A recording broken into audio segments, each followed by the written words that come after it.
আসসালামু আলাইকুম এভরিওয়ান। তো সুযোগ পেলেই হচ্ছে আমি ঘোরাঘুরি করি আর একটু খাওয়া দাওয়া করি। এই আমার কাজ। তো ফ্রি বসে থাকতে পারি না, একটু সুযোগ পেলে মনে হয় একটু ঘুরে আসি। তো আমার বাসার কাছে 300 ফিট, আমি এদিকেই হচ্ছে ঘোরাফেরা করি আশেপাশে, চেষ্টা করি বিভিন্ন জায়গায় হচ্ছে যাওয়ার, কারণ আশেপাশে অনেক সুন্দর সুন্দর জায়গা যা আমরা এখনো দেখিনি। তো এই জায়গাটা সবাই চিনে অলমোস্ট। এটা হচ্ছে স্বাধীনতা চত্বর বা স্বাধীন চত্বর যেটাকে বলে। 300 ফিট নীলা মার্কেটের অপোজিট দিয়ে, মানে এই পাশ দিয়ে 300 ফিটের রাস্তা থেকে নেমে নাগা সিঙ্গারা, যেখানে এর আগে আমার একটা ভিডিওতে আমি দেখিয়েছি, নাগা সিঙ্গারা ওখানে যাওয়ার সময় বা হচ্ছে বলা যায় ভাইরাল শাকিলা আপুর দোকানের এদিকে আর কি। তো এই গোল চত্বরটা, এখানে এটাকে বলা হচ্ছে স্বাধীন চত্বর। তো এখানের এই স্বাধীন এই রেস্টুরেন্টটাতে, এটাতে আমি চলে আসলাম। এখানে এসে একটা সেট মেনু নিলাম, চিন্তা করলাম দুজনে হচ্ছে খাওয়া দাওয়া করি। তো এটাতে বিফ কারি ছিল, ভেজিটেবল সালাদ আর হচ্ছে ফ্রাইড রাইস। তো খুবই মজা। তাদের সেট মেনুগুলো সবসময় ভালো লাগে। আমি আরো কয়েকবার গিয়েছি, তখন আসলে ভিডিও করা হয়নি। তো যাই হোক, এই বিফ কারিটাও খুবই মজা ছিল। 4 থেকে 5 পিস হচ্ছে বিফ থাকে, দেখা যাচ্ছে অল্প কিন্তু অনেকটাই দিয়েছে। এটা অনেক বড় একটা স্পেস নিয়ে। এটার নাম হচ্ছে স্বাধীন আড্ডা।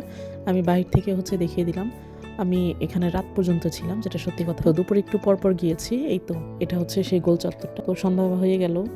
দুপুরে খাওয়া দাওয়া করার পরে, অনেকক্ষণ আড্ডা দেওয়ার পরে, একটু আশেপাশে ঘোরাঘুরি করার পরে, তো চিন্তা করলাম হচ্ছে এখান থেকে কফি খাই। তো কফিটাও ভালো।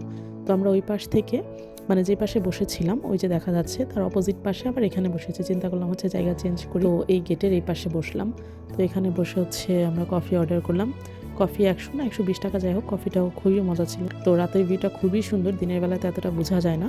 দিনের ভিউটাও সুন্দর, মানে এটা ভিডিও করতে খুবই ভালো লাগে। এটার সম্পূর্ণটাই একদম সুন্দর আর অনেক বড়, আর পুরোটা একদম যতগুলো ঘর বা যতগুলো এরকম হচ্ছে বসার স্পেস আছে, একদম দেখতে রিসোর্টের মতো লাগছে। যাই হোক, মনে হবে এটা যে কোনো একটা রিসোর্ট। তো হচ্ছে আমরা কফি অর্ডার করলাম, দুইজনের জন্য দুটো কফি দিয়ে দিল, ভরপুর একদম কফি। যাই হোক, অনেক পরিমাণে খুব ভালোই ছিল। তারপরে কফিটা হচ্ছে আমরা টেস্ট করলাম, কফিটাও খুব মজা ছিল। তো তারপরেও এখানে হচ্ছে আমরা 2-3 দিন গিয়ে হচ্ছে কফি খেয়েছি, কারণ কফিটা খাওয়ার পর খুব ভালোই লেগেছে। ভালোই বানায়, খারাপ না। তো সবার কফি সবসময় আমার ভালো লাগে না, আমি খুব কফি খেতে খুব পছন্দ করি। যাই হোক, তো একদম পুরোটা স্ট্রিপ লাইট দিয়ে ডেকোরেট করা, আর হচ্ছে তাদের ওয়েটারগুলো ওখানে ছিল। তো খুব সুন্দর ছিল, আমি বারবার এটাই হচ্ছে ডেসক্রাইব করছিলাম। তো এই তো তারপরে হচ্ছে আমরা এখান থেকে চলে যাব, উঠতে হবে। অনেক সুন্দর করে সাজানো, গেটের বাইরে সুন্দর হচ্ছে সবাই গাড়ি রাখতে পারে, গাড়ি রাখারও অনেক জায়গা।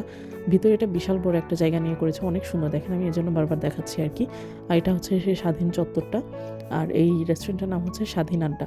তো তারপরে হচ্ছে আমরা আরেক জায়গায় একটু চলে গেলাম, সেখানে আবার আমার ভাই বা হচ্ছে আমার হাজব্যান্ডের ফ্রেন্ড ওরা আসলো। এটা হচ্ছে আরও একটু সামনে গিয়ে, একটু ভেতরের দিকে। তো এখন অলমোস্ট হচ্ছে 9টার মতো বাজে। তো আমরা হচ্ছে ফ্রেঞ্চ ফ্রাই অর্ডার করলাম। তাদের ফ্রেঞ্চ ফ্রাইটা খুব মজা, একদম অনেক বড় বড় থাকে, বিশাল বড় সাইজের আলু দিয়ে বানায়। তো এখানে আরও অনেক মজার মজার কাবাব ছিল, বিভিন্ন রকমের তান্দুরি, তারপরে হচ্ছে রেশমি কাবাব, দেন হচ্ছে টিক্কা, বিভিন্ন রকমের হচ্ছে কাবাব ছিল, বড় বড় সাইজের। তারপর হচ্ছে খুব জুসি, ভালোই ছিল। কাবাব নিয়ে নিই, প্রায় গিয়ে খাই, বাট আজকে নিই। তারপর হচ্ছে আমি আপনাদের সাথে একটু হচ্ছে শেয়ার করলাম। তো তারপরে কি, যখন হচ্ছে বাসার দিকে যাচ্ছি, ওমা হুট করে হচ্ছে বৃষ্টি নামলো। বৃষ্টিতে ভিজে তারপর আর কি করার, কতক্ষণ ওয়েট করে দেন আমরা বৃষ্টিতে ভিজে বাসার দিকে হচ্ছে চলে গেলাম। তো আজকের মতো এ পর্যন্তই। আগামী দিন অন্য কোনো খাবার দাবার, অন্য কোনো ভিডিও নিয়ে হাজির হব। সে পর্যন্ত আল্লাহ হাফেজ।